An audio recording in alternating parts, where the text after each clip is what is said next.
why is liquid loans the right stable coin to use? Like why is it the one that you're going to be able to trust much more than the ones that are failing out there, as we see? Okay, this is a little bit to unpack here. I'm going to jump around a little bit, and then we'll hopefully arrive on a good outcome. So there are good stable coins, there are bad stable coins. They can't all be lumped into the same basket. The term algorithmic stable coin is a little bit overused or misused now. So a pure algorithmic stablecoin such as Luna, which was a balance between the Luna and the UST, and was relying purely on algorithmic code to keep that balanced and wasn't fully collateralized, that was a pretty risky stablecoin. And we've all seen the fallout for that. Easy to say in hindsight. Had a lot of people promoting it, and I think it got up to, correct me if I'm wrong, 2 billion in TVL in that particular coin. So it wasn't a small project. Yeah. And so the risk on that one was you were trusting code. Now there was a little bit more to it than that, because there was some centralized type components going on in the background with the yield and things like that, which Doquan was able to mess with. I like to imagine that there's just a bunch of people running back and forth, turning levers and stuff, and just hoping, oh, please, nobody's buy or sell too much right now. Yeah. So it was a bit like that. So it was the system wasn't governance free or immutable. Okay, so there was people still doing things in the background to that. With all due respect to that project, because there were a lot of people. I know it's not popular to give, failing people projects that failed and lost a lot of money and credit and stuff, but there's a lot of people that work there. I'm sure they thought they were doing the right thing, and for sure. All that stuff. We're just saying, hey, the experiment didn't turn out so well as we can see. Yeah, definitely. And there's been a number of these different algorithmic coin experiments not go so well. Yeah. And some of them, it may just be a time thing as well, where they've got to stabilize and all that, but you've got to pay a pretty hefty price in the meantime for that. Okay, so that's pure algorithmic stablecoins. Then we've got the collateral-backed stablecoins, and that's your USDC, USDT. Although everyone knows that's in question how much they've got backed. True USD, and so out of those three that I just mentioned there, True USD and USDC are probably the ones we can look across and say, okay, these ones seem to have the collateral backing to represent the issued tokens. Okay. Now, how liquid all that backing is, it depends where they've got the funds sitting, whether they're in treasuries or cash. But there's regular audits to say this is all backed.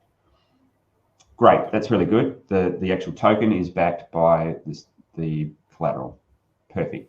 However, you've got this person in the middle, a company in Circle, who control all the levers and have T's and C's on what they can do and how they can change things, and they can switch it off at any time. They can block your coins. There's just so many things they can do. So you're assuming a different level of risk. Then you're moving from the purely algorithmic to collateralized, but with a central party controlling it. Then we go one evolution further, and this is why I really like liquid loans, and why the first time I read the white paper and looked at it, and I use this term, I said it just looks beautiful the way it was designed.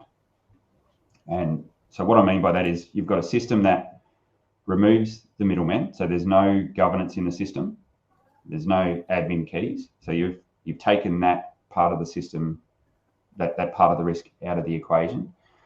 However, you've got this fully collateralized, in fact, it's over collateralized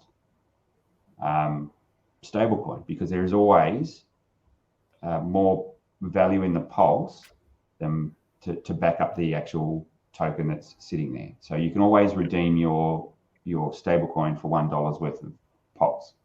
Now, the price of Pulse will fluctuate for sure, but you can always go and redeem that stablecoin $1 worth of Pulse.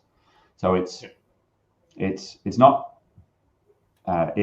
there is computer code that allows you to redeem and mint the coins, but it's not algorithmic in that it's sort of algorithmically balancing it. It's more it depends how you define algorithmic. It's more software that is setting the rules, so that the algorithm doesn't define the value of the coin. Right. The market defines the value of the coin. Okay, and if you can always redeem it for that $1 worth of Pulse, there's a fair chance it can hold its peg. Now, there's a few other things that go into making that peg stable, but that's the gamut of stablecoins. So once again, you've got to choose where you park your risk across that gamut of stablecoins.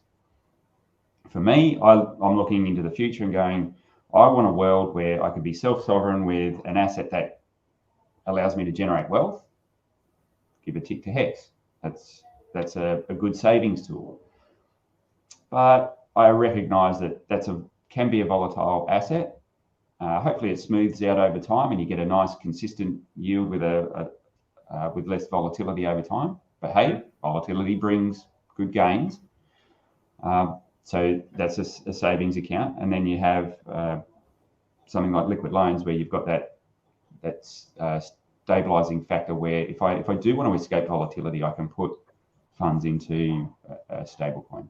And there's a whole raft of yield opportunities that come along with that as well. So to me, it is like the other two building blocks of, okay, this is how I can be self-sovereign and have the tools I need to be able to associate my risk with where I want to without having middlemen in the picture. Liquid Loans also does the lending side of things, so I can extract value out of Pulse, which we can go into more detail on that as well. So it's all the DeFi tools that I think that I would personally want to be able to make the most of this space and have that control over my funds.